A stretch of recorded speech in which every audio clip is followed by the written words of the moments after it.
Ini buku ceritanya lagi asik, asik-asik dance, joget dengan lanunan asik tradisional, tiba-tiba meninggoy. Ya, gue harus bawakan ini agak komedi lah. Karena gue kesel banget untuk beberapa bagian. Kesel banget, nyebelin. Desain dengan tema cheerful minimalis. Kok subscriber gue berkurang? Sangat tidak terduga. Hanya tipis-tipis. Kur aja 27. Koleksi pribadi.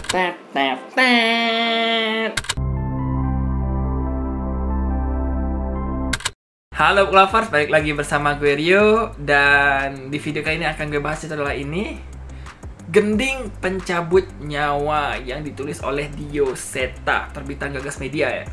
Kalau kalian penasaran detail-detail bukunya, kalian nonton video ngintip versi singkat dimana gue nunjukin bukunya seperti apa. Nah, langsung aja ya, karena ini gue bakal banyak ngomentarin dan nyinyir terhadap bukunya, tapi gue suka, itu anehnya. Jadi Gending Pencabut Nyawa ini berkisah tentang seorang karakter bernama Danan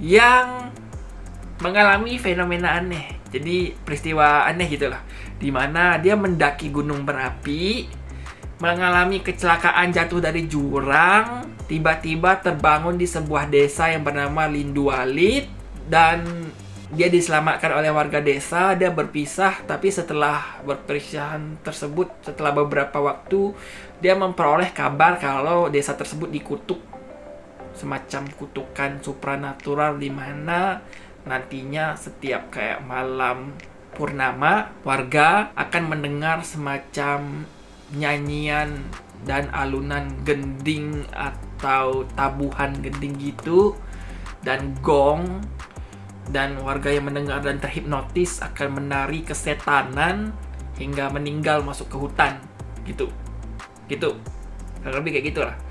Nah, nantinya Danan ini karena merasa pernah diselamatkan oleh warga desa, dia ingin membalas budi, ingin menyelamatkan desa dari kutukan tersebut. Jadi ini kayak dia cerita heroik gitulah, kepahlawanan karakter yang ingin menyelamatkan sebuah desa yang balas budi gitu, dan balas budi gitu.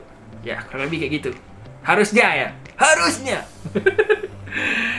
Ya, itu harusnya, tapi akhirnya tidak. Akhirnya konfliknya aneh sih, paling aneh sih. Aneh banget. Dimana, ini agak spoiler ya, endingnya itu adalah ada dua sosok astral dari masa lalu yang konflik berkepentingan masing-masing, semacam dendam perseteruan dua orang gitu, yang efeknya ke desa, yang korbannya itu adalah desa tersebut gitu. Kayak gitulah. Itu aneh banget sih, gue bingung. Sebenarnya kayak konflik utama ingin menyelamatkan desa dari kutukan itu ada, tetap terselesaikan. Tapi tokoh utama yang harusnya Danan yang menyelamatkan desa dari kutukan berubah menjadi si sosok arwah, bukan pendendam sih, tapi mereka punya konflik, ingin menyelesaikan konflik dari masa lalu hingga di zaman modern yang berdampak pada desa, dan fokusnya adalah pertempuran mereka berdua. Kayak gitu. Itu kayak aneh banget sih. Kok berubah gitu sih? Aduh.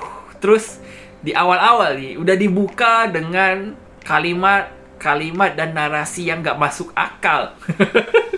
Gak masuk akalnya itu karena banyak aja itu kayak ngulang-ngulang, atau gak konsisten, gak tepat, gak nyambung gitu.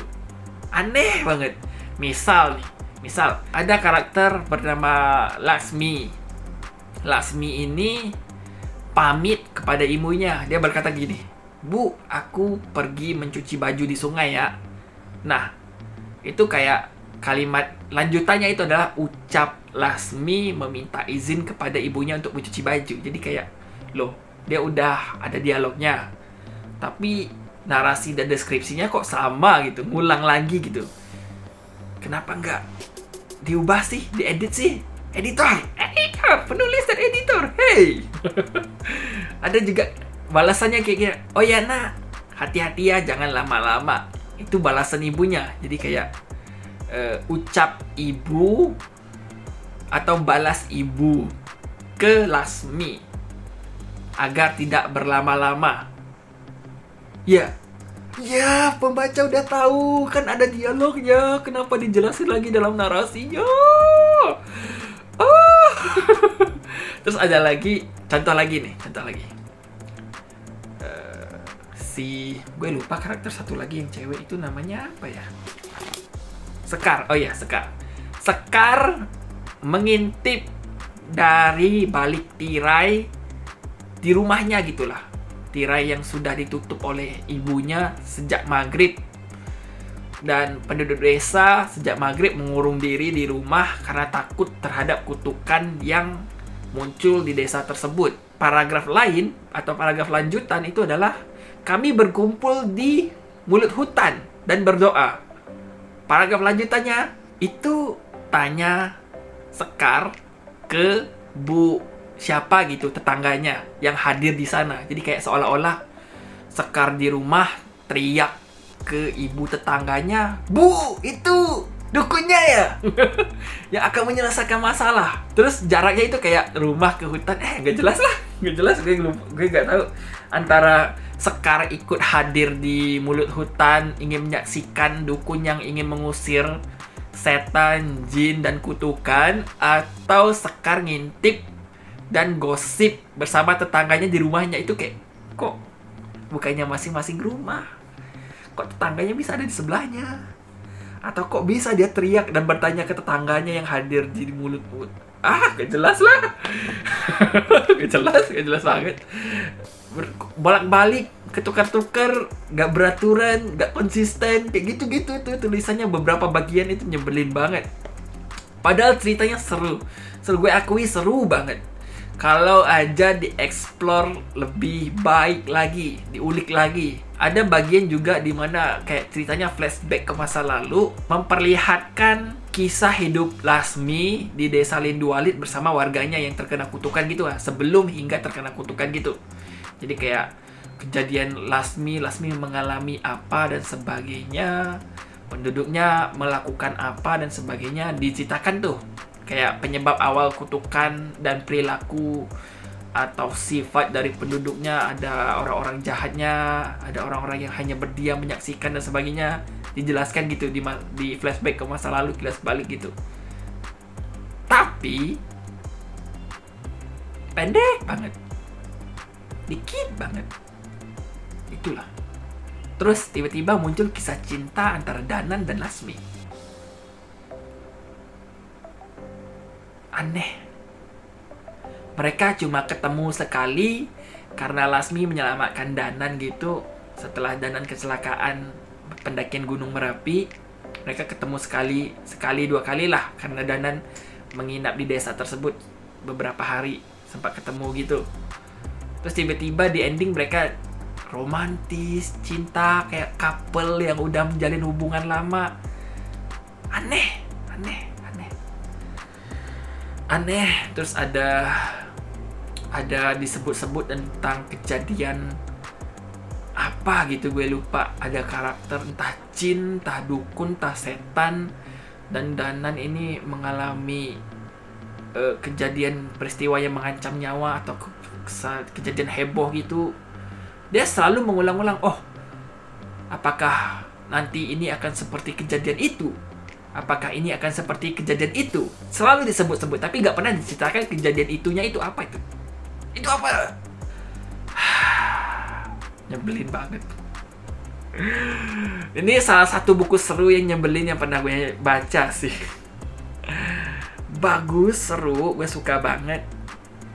Kayak ngangkat tentang tradisi sinden, penari, tabuhan gendang, gong, dan sebagainya. Kisah tentang kerajaan zaman dulu di daerah setempat sana. Bagus, mengangkat budaya tertentu gitu.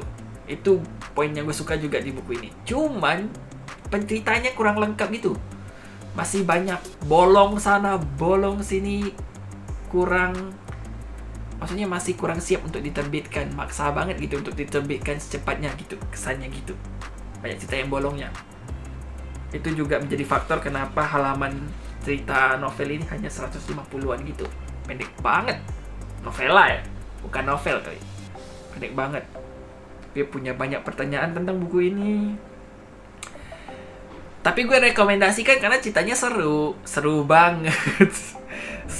Mulai dari seru, bahkan serem, karena penduduk yang dikutuk itu digambarkan dengan ngeri gitu lah. Kayak mereka menari, memelintir tubuhnya sedemikian rupa sampai patah-patah sendinya, tangannya kebalik-kebalik, bengkok lehernya kayak gitu, sampai kepalanya ada yang muter ke belakang patah gitu dan sebagainya. Itu kayak anjing.